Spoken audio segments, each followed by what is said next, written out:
तो the Shetty file को subscribe जरूर कीजिए। मैं हूं आपका दोस्त नितिन। चलिए शुरू करते हैं आज की फाइल।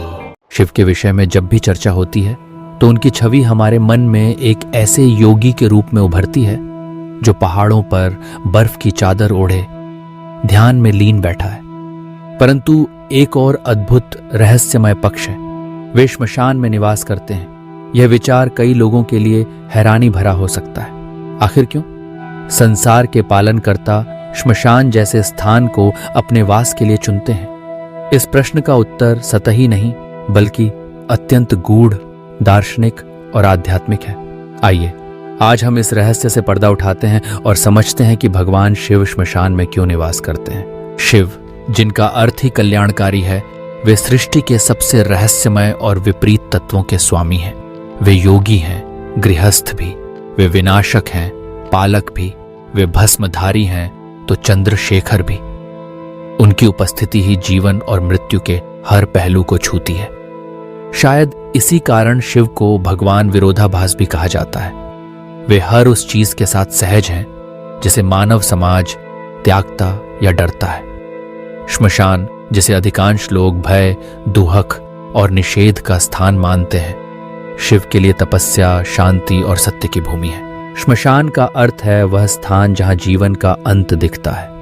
यहां हर भौतिक वस्तु, हर अहंकार, हर सामाजिक पहचान जलकर भस्म हो जाती है।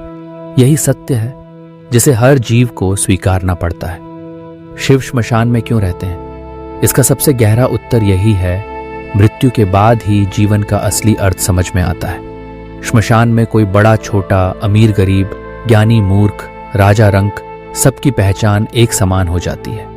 यहाँ सिर्फ भस्म बचती है, वही भस्म जो शिव अपने शरीर पर धारण करते हैं। ये भस्म हमें याद दिलाती है कि जीवन क्षणिक है और अंततः सब कुछ मिट्टी में मिल जाता है। लेकिन शिव केवल मृत्यु के देवता नहीं है।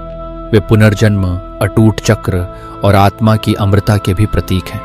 श्मशान में निवास करने का उनका अर्थ है मृत्यु के भय को जीतना, जीवन के हर पहलू को गले लगाना। वे ही हमें यह सिखाते हैं कि जीवन का सबसे बड़ा डर, मृत्यु, केवल एक भ्रम है। जीवन और मृत्यु दोनों मार्ग हैं और शिव इन दोनों के पार है। भारतीय दर्शन में शिव को अघोर कहा जाता है। अघोर यानी वह जो घोर नहीं है, जिसमें कोई घृणा, भय या द्वेष नहीं है। श्मशान का वातावरण अधिकांश लोगों के लिए घोर है, लेकिन शिव के लिए यह अघोर है। वे वहां निवास करते हैं जहां आम लोग जाने से डरते हैं, क्योंकि वे मृत्यु के उस सत्य को स्वीकारते हैं। अगर हम पुराणों और तंत्र परंपरा को देखें तो श्मशान को तांत्रिक साधना का सर्वोच्च स्थल माना गया है। यहाँ साधक मृत्यु, माया, मोह और भय की सीमाओं को पार करता है। श्मशान में साधना करने का अर्थ है अपने मन की सबसे गहरी, सबसे छुपी हुई आशंकाओं से सामना करना। शिव, जो स्वयं अघोरी साधक हैं, अपने अनुयायियों को इन सीमाओं से पार ले जाना सिखाते हैं। वे दिखाते हैं कि जब हम मृत्यु के भय से ऊपर उठ जाते हैं तभी सच्ची मुक्ति और स्वतंत्रता मिलती है। एक और कथा है जिसमें कहा गया है कि शिव ने पार्वती से विवाह के बाद अपने सभी गणों सहित कैलाश छोड़कर श्मशान को अपना निवास बना लिया था।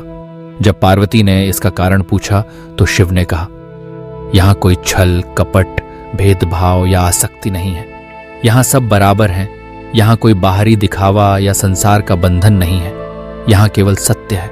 पार्वती को तब समझ आया कि शिव का श्मशान में वास केवल एक प्रतीक नहीं बल्कि एक गहरा आध्यात्मिक संदेश है। अगर हम आधुनिक मनोविज्ञान की दृष्टि से देखें तो श्मशान में रहने का अर्थ है अपने सबसे बड़े डर यानी मृत्यु का सामना करना। मानव जीवन में सबसे बड़ा भय मृत्यु का भय, जो हमें अनेक बंधनों में बांधता है। शिव इस भय को जड़ से नष्ट कर हमें निर्भयता का पाठ पढ़ाते हैं। वे सिखाते हैं कि जो मृत्यु को स्वीकार कर लेता है वह जीवन को सबसे अच्छे रूप में जी सकता है। शिव का श्मशान में निवास करने के पीछे एक और गूढ़ कारण उनकी करुणा और दया का स्वरूप है। श्मशान में वे उन असहाय आत्माओं के साथ रहते हैं जिनका कोई अपना नहीं होता। वे उन भटकी आत्माओं को शांति और मोक्ष प्रदान करते हैं जो मरणोपरांत भटक रही होती हैं। शिव का यह रूप दर्शाता है कि वे सृष्टि के अंतिम छोर तक अपनी करुणा और अपनत्व का विस्तार करते हैं। उनकी भुजाएं उन सभी के लिए खुली हैं जिन्हें संसार ने त्याग दिया।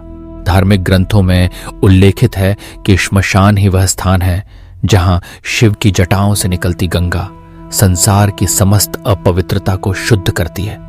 यह दर्शाता है कि शिव का निवास केवल मृत्यु का ही नहीं बल्कि पुनरुत्थान और शुद्धि का भी प्रतीक है। वे जीवन मृत्यु के चक्र को संतुलित करने वाले देवता हैं। शिव की भस्मधारी छवि भी इसी तथ्य को रेखांकित करती है। वे भस्म यानी राख को अपने शरीर पर मलते हैं। यह भस्म नश्वरता का प्रतीक है। हर वस्तु, हर शरीर, हर पहचान अंततः भस्म बन जाती है। शिव जब भस्म को अपने शरीर पर धारण करते हैं तो वे हमें यह सिखाते हैं कि अहंकार, क्रोध, लोभ और आसक्ति को भस्म कर देना ही जीवन का अंतिम लक्ष्य है। एक और विचार यह है कि श्मशान में वास करने वाले शिव सभी प्रेत आत्माओं, भूत प्रेतों के भी स्वामी हैं। वे भूतनाथ हैं यानी प्रेतों के राजा। इसका अर्थ यह नहीं कि वे केवल डरावने या नकारात्मक शक्तियों के अधिपति हैं, बल्कि वे यह दर्शाते हैं कि जो समाज से, परिवार से, जीवन से बहिष्कृत हैं, शिव उन्हें भी अपनाते हैं। वे सबका तारणहार, सबका साथी हैं। शिव का श्मशान में वास हमें यह भी सिखाता है कि जीवन की सच्ची साधना सांसारिक मोह माया से दूर सत्य और तटस्थता में है।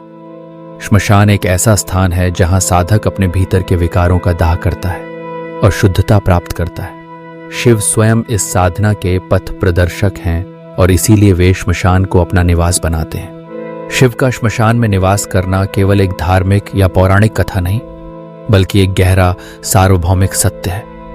यह सत्य है नश्वरता का, परिवर्तन का, निर्भयता का और करुणा का। शिव हमें बार बार यह संदेश देते हैं कि जीवन की सच्चाई को अपनाओ, मृत्यु के भय से मुक्त हो और तभी सच्ची स्वतंत्रता, सच्चा आनंद प्राप्त होगा। चैनल को सब्सक्राइब जरूर करें। आपके लिए तो यह सिर्फ 1 सेकंड का छोटा सा काम है, लेकिन मेरे लिए बहुत बड़ी मदद होगी।